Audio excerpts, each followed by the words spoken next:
देखिए आज का जो हमारा टॉपिक है क्या है, एक समान बाह्य क्षेत्र में द्विध्रुव। तो ये दिखा रहा है एक समान बाह्य वैद्युत क्षेत्र को, और इसमें क्या किया गया है, एक द्विध्रुव रखा गया है जो कि बाह्य वैद्युत क्षेत्र से थीटा कोण बना रहा है। तो अगर हम क्या करें, एक समान बाह्य क्षेत्र में द्विध्रुव रखते हैं तो द्विध्रुव पर क्या प्रभाव पड़ता है। तो देखिए अगर हम क्या करेंगे, किसी एक समान बाह्य वैद्युत क्षेत्र में द्विध्रुव को रखेंगे तो द्विध्रुव पर क्या होगा, एक बल लगेगा प्लस क्यू पे और एक बल लगेगा माइनस क्यू पे। जो प्लस क्यू पर लगने वाला बल होगा वो वैद्युत क्षेत्र की दिशा में होगा, जो कि यहाँ पे इस फिगर में दिखाया गया है। जो प्लस क्यू पर लगने वाला बल है, प्लस क्यू पर लगने वाला बल है क्यू इंटू में ई, वो वैद्युत क्षेत्र ई की दिशा में है। और जो माइनस क्यू आवेश पर लगने वाला बल है वो वैद्युत क्षेत्र की विपरीत दिशा में है। वैद्युत क्षेत्र की दिशा इस तरफ है तो माइनस क्यू आवेश पर बल की दिशा इस तरफ है। अब इससे होता क्या है, द्विध्रुव पर लगने वाला बल परिमाण में समान है, ये भी क्यू ही है और ये भी क्यू ही है, लेकिन ये प्लस का क्यू ही और ये क्या है, माइनस का क्यू ही है ना, और इनकी दिशाएं क्या है, विपरीत है। तो जब बल परिमाण में समान और इनकी दिशाएं क्या होती है, विपरीत होती हैं, तो लगने वाला नेट बल शून्य होता है। इसलिए द्विध्रुव पर लगने वाला नेट बल क्या होगा, शून्य होगा। अगर द्विध्रुव पर लगने वाला नेट बल शून्य होगा तो क्या होगा, इस द्विध्रुव में द्विध्रुव आगे खिसक जाएगा, पीछे खिसक आएगा। तो ऐसे कुछ भी नहीं होता है, ना तो द्विध्रुव आगे की ओर जाता है ना तो पीछे की ओर आता है, क्योंकि इस पे लगने वाला नेट बल क्या है, शून्य है। लेकिन ये जो द्विध्रुव है ये क्या करने लगता है, घूर्णन करने लगता है। जब द्विध्रुव घूर्णन करने लगता है तो इस पे लगता है नेट बल आघूर्ण, बल आघूर्ण लगता है। और इस बल आघूर्ण का जो मान होता है वो क्या होता है, तो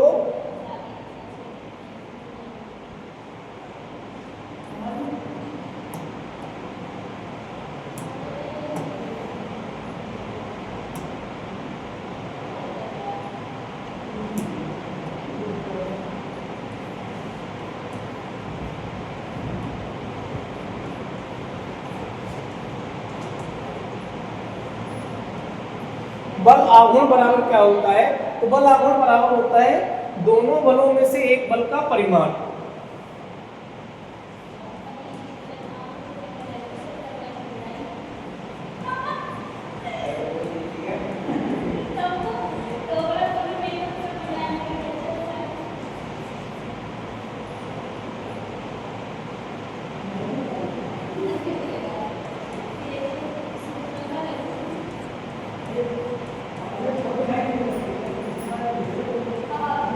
दोनों बलों में से एक बल का परिमाण। उसके बाद क्या होता है, दोनों बलों के बीच की लंबवत दूरी, है ना, दोनों बलों के बीच की लंबवत दूरी। लंबवत दूरी से क्या मतलब है हमारा, ये बल हमारा इस तरफ लग रहा है, प्लस माइनस क्यू का बल इधर लग रहा है, प्लस क्यू का बल इधर लग रहा है। तो दोनों बलों के बीच की लंबवत दूरी हमें निकालनी है। लंबवत दूरी अगर निकालोगे दोनों बलों के बीच की, तो ये आपकी लंबवत दूरी हो जाएगी।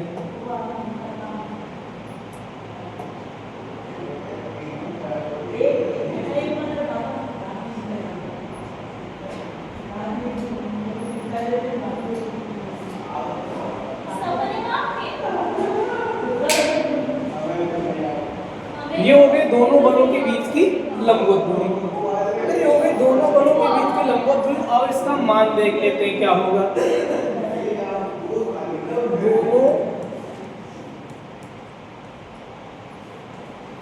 दोनों बलों के बीच की लंबवत दूरी, तो दोनों बलों के बीच की क्या है आपकी लंबवत दूरी क्या होगी, उसको भी हम निकाल लेंगे। तो दोनों बलों में से एक बल का परिमाण ले लेंगे जो कि क्या है,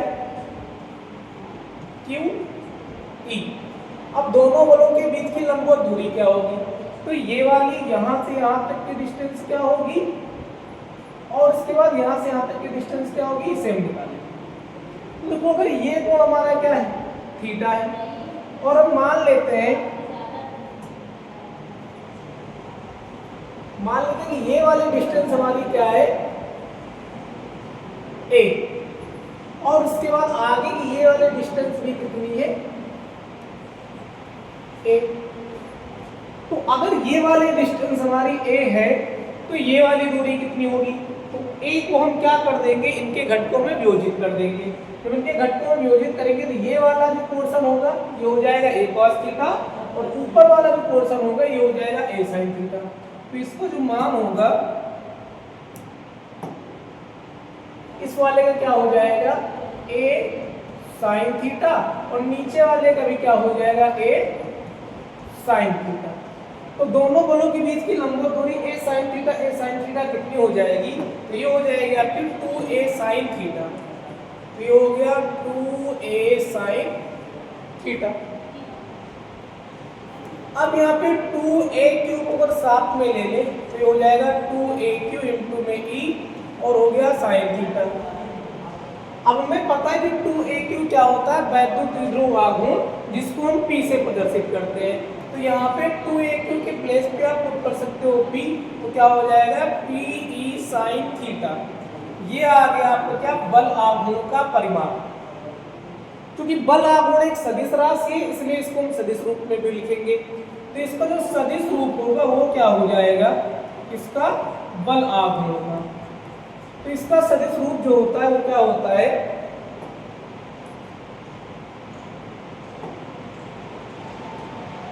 ये होता है vector tau equal to vector p cross vector e। ये हो गया बल आघूर्ण का सदिश रूप। अब इस सदिश रूप से चाहो तो आप बल आघूर्ण की दिशा निकाल सकते हो। बल आघूर्ण की दिशा देखने के लिए हमें क्या करना होगा, वैद्युत द्विध्रुव आघूर्ण की दिशा देखना होगा और साथ में वैद्युत क्षेत्र की दिशा देखना होगा। तो वैद्युत क्षेत्र की दिशा तो हमें दे रखी है, ये इधर है।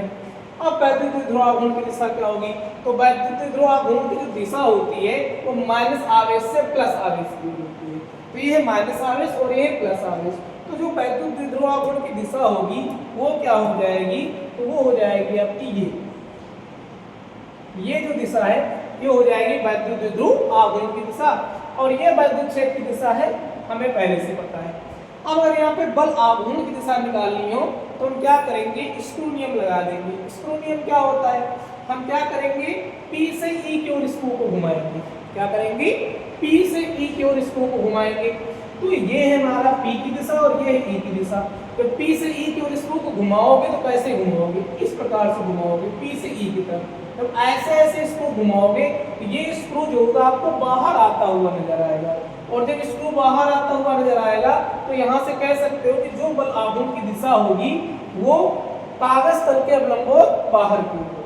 तो ये हो गया आपका क्या, बल आघूर्ण, और बल आघूर्ण की हो गई क्या, दिशा। अब यहाँ पे स्पेशल केस देख लेते हैं। क्या स्पेशल केस बनेगा, अगर यहाँ पे क्या हो जाए, थीटा का मान हो जाए 0। थीटा का मान 0 कब होगा, थीटा का मान 0 तब होगा जब वैद्युत द्विध्रुव आघूर्ण वैद्युत क्षेत्र की दिशा में हो जाए। तो जब वैद्युत द्विध्रुव आघूर्ण वैद्युत क्षेत्र की दिशा में हो जाएगा तो थीटा का मान हो जाएगा 0, और जब थीटा का मान 0 तो sin 0 का मान 0, यानी कि बल आघूर्ण का मान क्या हो जाना है, 0 हो जाना है। तो यहाँ से टाउ का मान क्या हो जाएगा, 0। उसके बाद दूसरा केस क्या है हमारे पास, दूसरा केस है जब थीटा का मान 180 हो जाए।